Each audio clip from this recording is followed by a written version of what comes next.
All right, I am still at PAX, and I am hanging out with the Kao Kangaroo folks. So I've got here with me one of the attendants and the community managing side.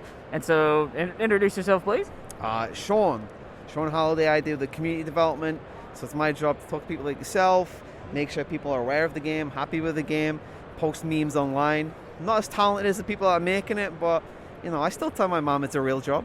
There's a lot of real jobs out there in the game industry. It's a lot of fun. But I was not aware of just the history that Kao Kangaroo had. So can you tell me a little bit about how we went from players kind of just really wanting this and then going into this reboot? So the series has been around since 2001. Started on the Dreamcast and PC. And the second one was on PS2, Xbox and GameCube. The third one did not come out in North America. It was just PC exclusive. But you can get that now through ZoomPlatform.com or GEG.com. We had a PSP game, which was kind of like, a remake of the second one with some extra elements and multiplayer modes. And then a Game Boy Advance game, but we don't really talk about the Game Boy Advance game too much. And what happened was we finished our previous projects. We had the Urban Trial series and Steel Rats. And then we were looking around and thinking, well, what's next for us?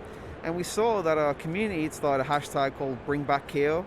And we're like, okay, let's see what's going on here. More and more people got involved. I'm like, all right, let's do that. Remastered the second one, put it on Steam for a very low price. We've given it away a few times as well. People jumped on it, really enjoyed it. So we started pre-production on the new one. We thought, all right, let's reboot the series. Maybe the Western audiences will have a bit more interest in this. And as we were doing so, we saw the huge interest in Kickstarter 3D platformers like Hat in Time, Yooka-Laylee. And we accelerated pre-production as it went on. We saw that the likes of Crash Bandicoot came back, Spyro, other platformers. There was a real interest there. So okay, this is good. This is good. So that's when we really started nailing our concepts, ideas, and started figuring stuff out. A few years later, here we are. Very cool. And it's coming to most platforms here very soon, in May. 27th of May. So not too long. Revealed the release date a few days ago. I nearly did it by accident by posting a tweet with pictures of the booth with the release date on the screens, but I think every social media manager's had something close to that at some point. But yeah, physical and digital will be day one. Digital is going to be $30. Physical, be no PC for physical in North America just yet. Maybe that'll change, we don't know. But Switch, Xbox, and PlayStation will be done in North America by limited run. We talked a little bit about how nostalgia is really like a big factor. I mean, do you have any thoughts that kind of extends just how powerful this stuff is? I mean, it ended up being a reboot, but there's going to be interest, right? But how does that translate into like raw numbers? Well, I mean, as I said earlier, you saw in Kickstarter, around us we have Apogee.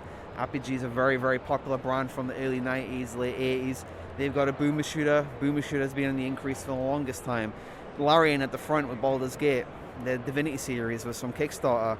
We saw a huge amount of interest grow around CRPGs, so it wasn't too out of the realm of possibility or realism that other genres would have that, and here we are with this. In terms of how we see the numbers, if you look now, we've had queues pretty much all day. There's definitely interest in that. People were sad when Crash Bandicoot was kind of consumed by the Call of Duty machine because that was a major blow to the 3D platformer space. And we're seeing the likes of Glover come back as well. If Glover can come back, then so can we. So I think in general, there's just a lot of interest, and we're trying to not capitalize on that, but be within that. We want to make this game something that new fans can enjoy as well as old fans. It's really a case of blending nostalgia with something new, because if it's just nostalgia, you've already played it before, it's not interesting. So for us, we're making a game that bridges that gap. And I feel, especially if you see some of the crowds that we've had young, old, we've had families come in, we've had kids playing together with their dads next to them and enjoying it. And to me, that's something that we really wanted to do. Everything that we've kind of built and crafted was thought about. It wasn't simply just a cash in. We really want to add something to the genre, something new. Very cool. Thank you very much, Sean. Really appreciate your time today. Not a problem. Thank you very much for playing. Thank you very much for coming. Hope you enjoyed the game. And we'll see how this goes.